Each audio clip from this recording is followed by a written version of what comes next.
Class HS के तमाम तलबा और तालिबात को मेरा सलाम आदाब।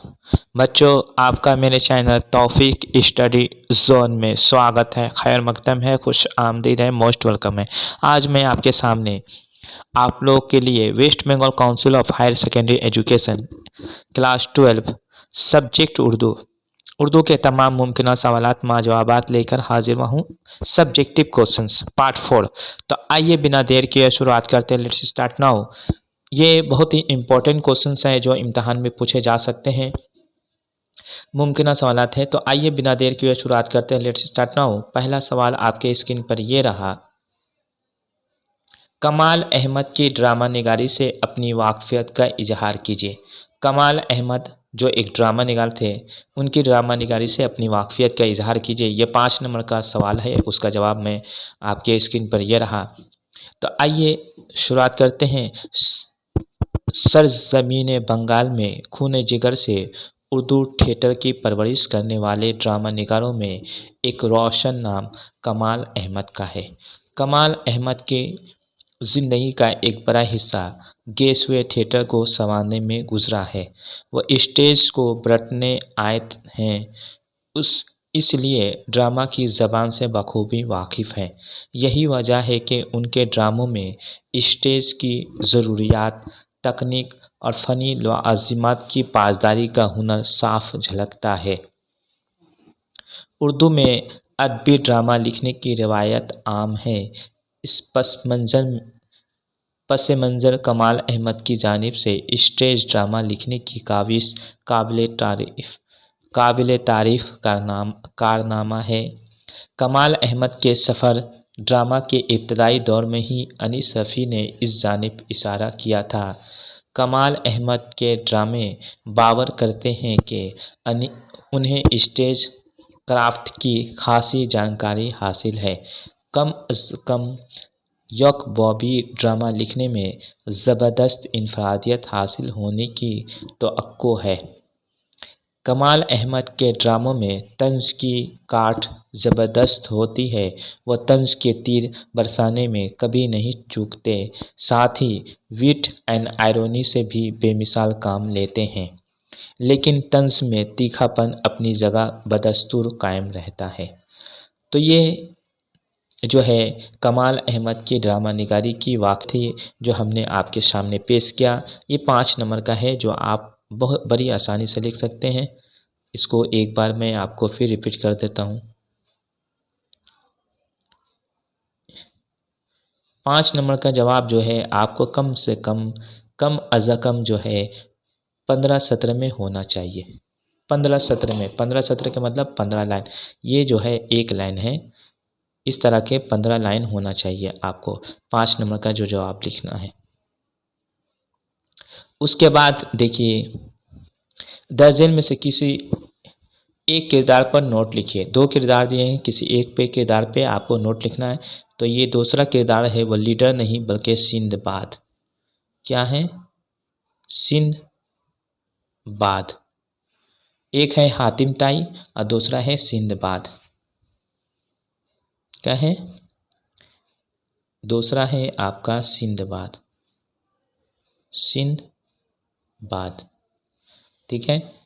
ये दोनों के बारे में आपको जो है अपनी दो किरदार दिए गए हैं, मैं दोनों का लिखवाऊंगा, लेकिन आपको किसी एक का ही लिखना है जो आपके इम्तिहान में अगर कुछ भी पूछा जा सकता है। तो सबसे पहले हातिम ताई का हम किरदार देख लेते हैं। तो हातिम ताई ड्रामा एक था राजा का एक अहम किरदार है। वह स्टेज पर बिल्कुल रिवायती अरबी लिबास में नज़र आता है। ड्रामा निगार ने उसे बिल्कुल रिवायती किरदार के रूप में पेश किया है। वह हर वक्त दूसरों की मदद करने के लिए तैयार रहता है।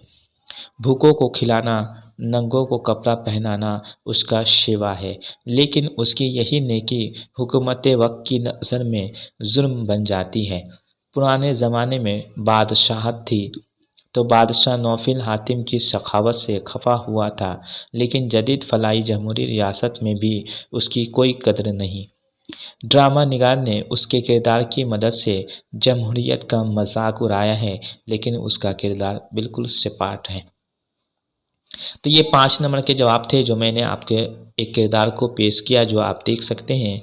एक बार फिर रिपीट कर देता हूँ, हातिम ताई का जो किरदार है आप देख लीजिए। आप इसका नोट्स बना सकते हैं। उसके बाद दूसरा किरदार जो है वो है सिंदबाद। दूसरा किरदार है सिंदबाद। तो सिंदबाद के बारे में हम पढ़ेंगे। जवाब है, ड्रामा निगार ने सिंदबाद के रिवायती तस्वुर वजूद को एक नए रूप में पेश किया है। सिंदबाद ड्रामा एक था राजा का एक दिलचस्प किरदार है।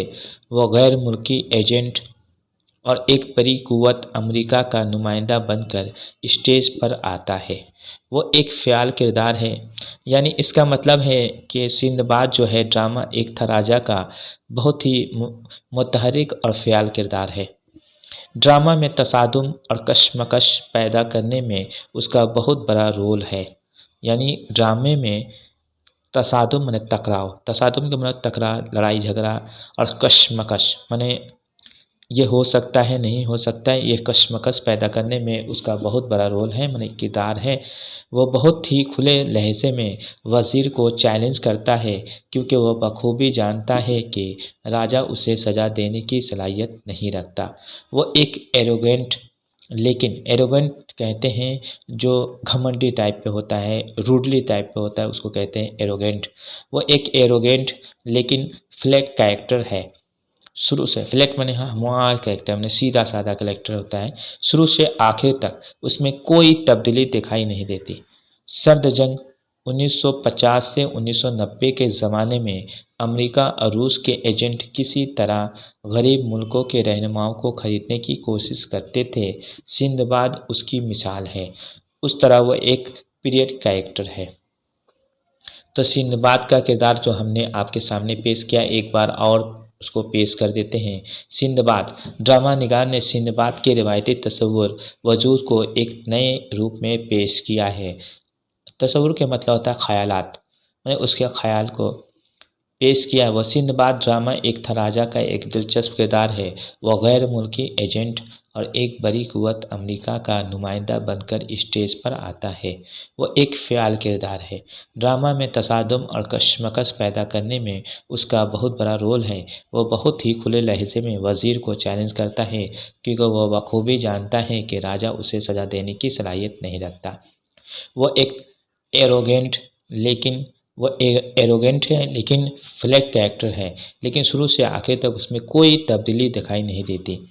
सर्द जंग 1950 से 1990 के ज़माने में अमेरिका और रूस के एजेंट किसी तरह गरीब मुल्कों के रहनुमाओं को ख़रीदने की कोशिश करते थे। सिंदबाद उसकी मिसाल है। उस तरह वह एक पीरियड कैरेक्टर है। तो ये मैंने आपको सिंदबाद की कहानी को भी पेश किया आपके सामने, जो आप देख सकते हैं। तो बच्चों, जो ये 5 नंबर के सवालात थे और उसके जवाबात थे, तो आप जो है उसको देख सकते हैं। 5 नंबर के सवालात और उनके जवाबात।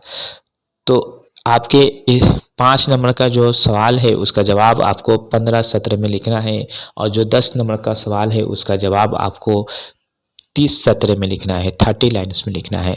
तो जितना अच्छा आप लिखिएगा उतने अच्छा आपको नंबर मिलेगा। आपकी तहरीर साफ़ और शफ़ाफ़ होनी चाहिए और खूबसूरत होनी चाहिए। चारों तरफ आपको मार्जिन दे देना है। आपका जो अप्रैल में फाइनल एग्जामिनेशन है उसके मुतालिक मैं वीडियो लेकर हाजिर हूँ। तो ये बहुत ही इम्पोर्टेंट क्वेश्चन है जो आपके इम्तहान में पूछे जा सकते हैं, इसलिए तैयारी में आप लग जाइए। वक्त आप ये फरवरी महीना जो है, आज 26 फरवरी है, अब फरवरी ख़त्म हो चुका है। अब जो है मार्च, उसके बाद अप्रैल, तो इसलिए तैयारी में आप लग जाइए। मैंने इससे पहले भी कई वीडियो बना दिया है HS-12 के मतलब। अगर आपने नहीं देखा है तो लिंक डिस्क्रिप्शन बॉक्स में दे दी गई है, उसको आप देख सकते हैं। तो आज के लिए इजाज़त दीजिए अपने उस्ताद मोहतरम तौफीक अंसारी को। अल्लाह हाफिज़।